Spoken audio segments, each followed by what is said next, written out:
Welcome back to The Explainer. Today, we're peeling back the layers of some fascinating, brand new data, specifically the latest National Family Health Survey, or NFHS-6. This isn't just a bunch of dry statistics. We're really talking about the fundamental rights and the everyday health of literally half the population.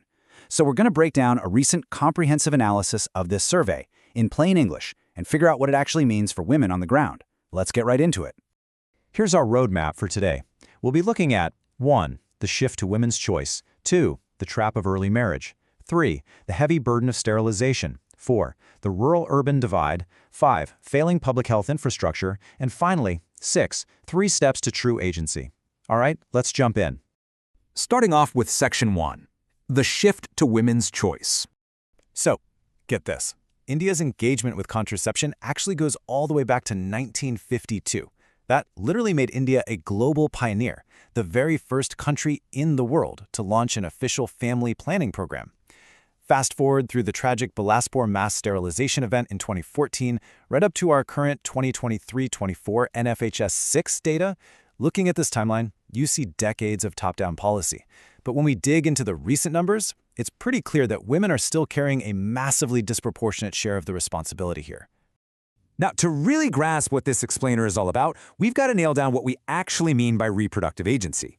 Basically, it's the power to decide whether, when, and exactly how to have kids. It's an absolutely vital piece of women's empowerment, and it's completely tied to a woman's income, her education, and her mobility. So we really have to look at reproductive agency not just as, having a medical option sitting on a shelf somewhere, but as having the real, uncoerced power to make a choice. And the harsh reality many women actually face on the ground is perfectly captured right here. Notice that prominent sign on the government health facility? It reads Nasbandi Abnai, which translates to adopt sterilization. I mean, that's not exactly subtle, right? It shows a state infrastructure that heavily pushes permanent sterilization over modern reversible choices. It basically frames contraception as a one-and-done permanent procedure rather than an ongoing personal choice. Moving on to Section 2, the trap of early marriage. The sheer scale of this issue is honestly pretty staggering. A really striking finding in the new NFHS-6 data brings us to this number, 20.1%. That means a massive 1/5 of women currently aged 20 to 24 were married before the legal age of 18. Their reproductive window and their agency is essentially compromised before they even hit adulthood. And when you zoom in on rural areas, wow, that number surges even higher to 23.3%. This isn't just a small hiccup. It's a systemic issue that literally steals away a young woman's educational window. Because think about it, if you're married before 18, the odds of you finishing secondary school just plummet. And that effectively pushes these young women straight out of the paid workforce, completely limiting their independence to negotiate their own health care down the line. Let's look at the cascading domino effect here. The healthcare consequences of early marriage are just devastating. Obviously, we're looking at diminished reproductive agency, but physically, it leads to unhealthy, closely spaced pregnancies, a much higher risk of anemia, increased obstetric complications, and tragically elevated maternal mortality rates. So it's not just an individual tragedy, it's a full-blown public health crisis that holds entire communities back. Okay, Section 3, the heavy burden of sterilization. The numbers here are just absolutely staggering. When you break down the contraceptive burden by gender, female sterilization makes up 36.5% of all contraceptive use nationally.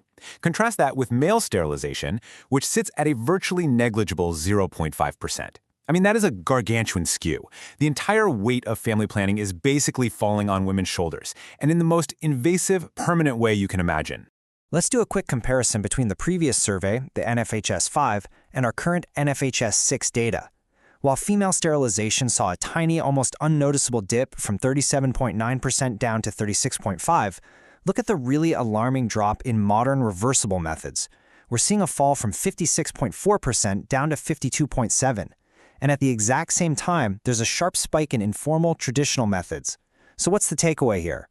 Well, it suggests that women want to step back from permanent surgery, which is great for agency, but because they don't have access to medical alternatives, they're having to fall back on much less reliable, informal methods.